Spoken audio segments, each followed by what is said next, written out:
So, did you guys watch the anime? I mean, this is an anime podcast, but we did want to get into the card games. Yes. Which is important, obviously. Well, the anime and the card game are more hand in hand than Pokemon and its card game are because Yu-Gi-Oh! It is like this. The card game is the anime. Exactly. Like we were saying with other things where wine tasting. Yu-Gi-Oh! Does that for card games. Like makes you really want to play a card game. I mean, especially Yu-Gi-Oh! Above all other shows because and it's about the card game. Yeah, it's all just a card game. Except there's weird shadow realms and other things. Very complicated hologram monsters. Guys, how did nobody really? They kind of got around to questioning Yugi. Oh, you look a little bit taller. Oh, what's going on? I'm completely different. He's just so much bigger. Yeah, I don't think they ever really explain that in the show. I think it's more of just like a visual representation for the audience, rather than something that's in the physical world in Yu-Gi-Oh. I haven't gotten around to reading the manga, but I have a feeling that they probably mentioned something about it. I mean, just not. I feel like I think it's all like, you're acting different.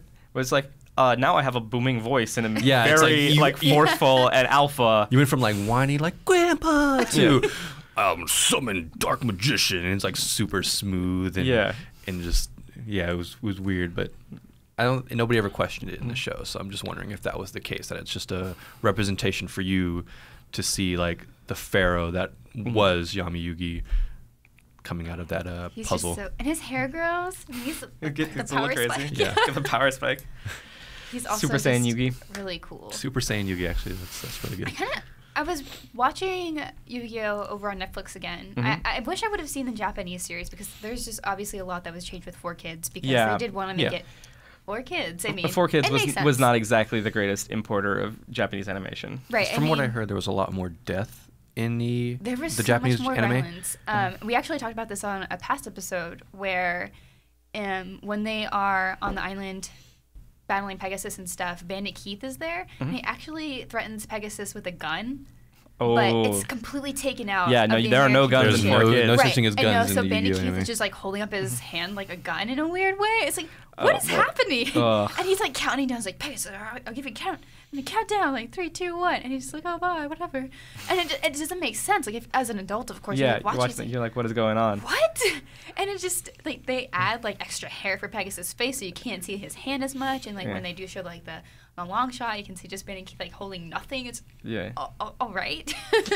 No, they did all kinds of stuff. Because remember in Pokemon, they cut out the entire Safari episode where Ash goes to Safari Zone because there's a gun involved in that. And then like 10 episodes later, all of a sudden Ash has like 50 Tauros for like no reason because they cut out that episode. Continuity. Who needs it? Like, I just went on vacation and just got 50 Tauros for no reason. Yeah. Just because.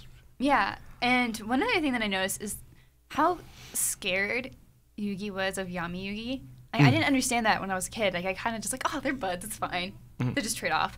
I kind of forgot that. And you have that point whenever I think Yami Yugi was going to... They were in the intense battle with Kaiba, and Kaiba said, hey, you're going to win.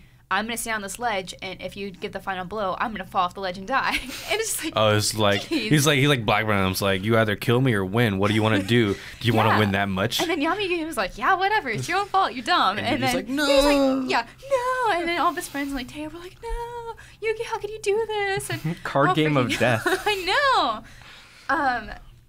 That being said, it's like you got to be really like, really obsessed with a card game if you threaten, like, you're like, all right, if you win this game, I'm gonna die. I will die to win this game, is basically what Kaiba said there. Right. I mean, because he wanted to save Mokuba. I mean, that was his only chance. Is that if he didn't get through, then he couldn't save him. It's just interesting how, in a way, he had to like tame the Millennium Puzzle to an extent, because you saw that conflict with the other people who had Millennium items. Yeah, like the Millennium Eye, Pegasus with his cheating Millennium Eye. Yeah, what a jerk.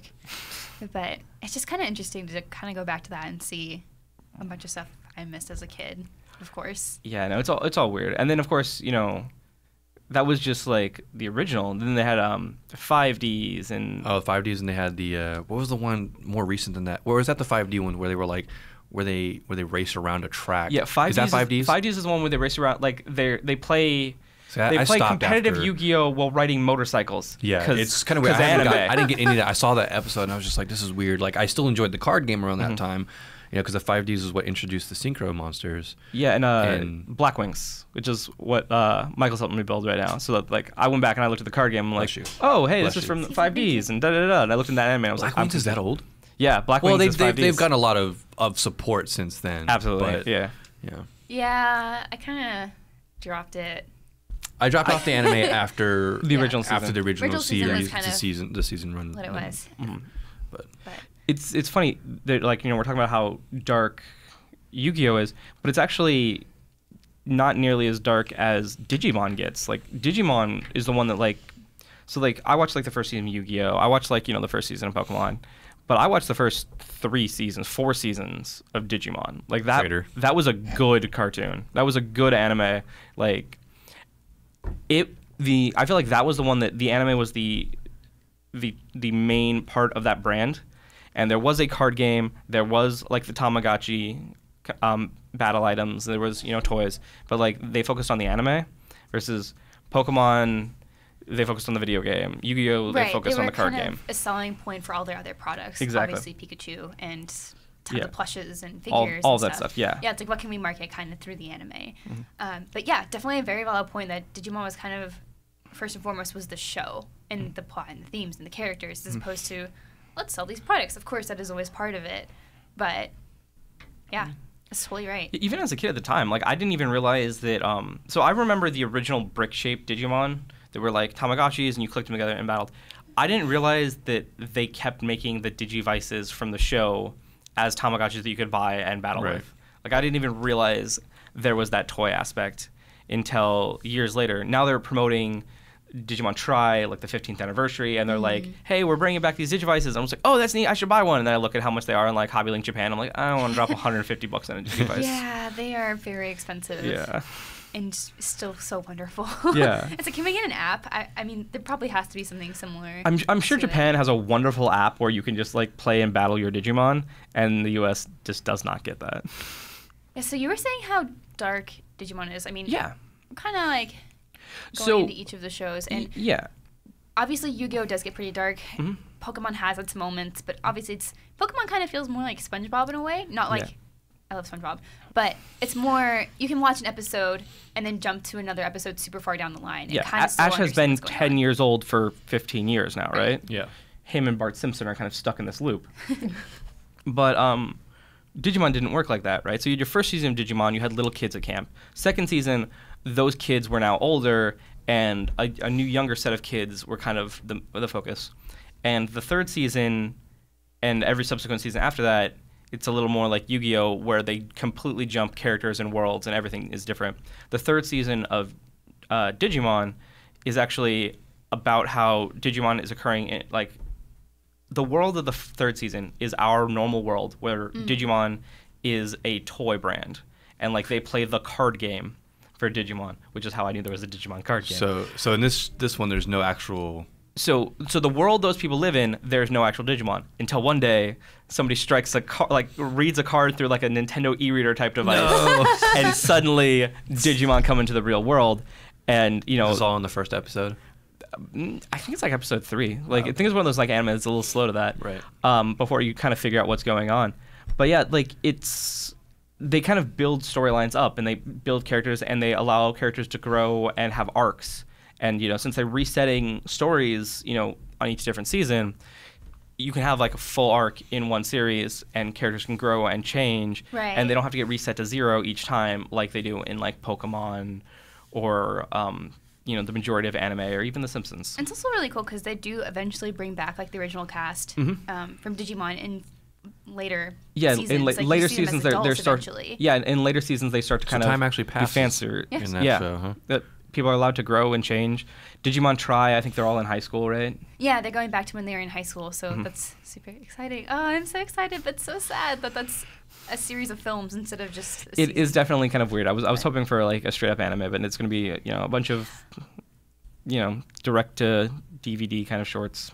Are we sure it's going to go just a DVD? I mean, I feel like Probably. in Japan they'll get theatrical releases, but I feel like here we're not even going to get the I don't think the return of Digimon's F. as popular as it once was in the Yeah. States, so they're just like, I don't know. I'm hoping for a big, like, resurgence in the U.S. Yeah. But yeah, even Digimon Tamers was really good with it had, you know, it was one of those few shows that addressed the relationships between the kids and their parents, right? Like in Pokemon, like Ash has a dad, maybe it's Professor Oak. I don't know. That's he just like a weird theory is Professor Oak, but no, I think there's also another theory that leader of the Team Rocket, what's his name? Giovanni. Giovanni, yeah, I know he starts with a G, but Giovanni is actually his father. There's a Giovanni theory, which kind of makes Ash Silver, I guess, because Giovanni is Silver's dad in the video games. And there's all kinds of wonderful theories about who's Ash's dad and all this stuff. But, like, the parents don't really matter in Digimon, right? Because Grandpa kind of matters in Yu-Gi-Oh! Like, Season 1, but pretty much parents don't matter in Yu-Gi-Oh! But in Digimon, like, that is an issue, right? It's like, how do you tell your parents about this? Like, how do we react to our parents? Some of the kids in the shows have negative relationships with their parents, you know? Some parents are absentee, or some parents are abusive, or whatever, and that like affects how the characters act on the show. The third season of Digimon Tamers is actually, I believe, directed by the guy that did Summer Wars. And you can kind of really see it in that season. Interesting. So yeah, I think it's kind of clear that Digimon does a better job of continuity and keeping with the thematic story. Not necessarily aiming for an older audience, but what it does is just really done well. Yeah, it tells a really good story, and really good stories are appealing to people of all ages. Yeah.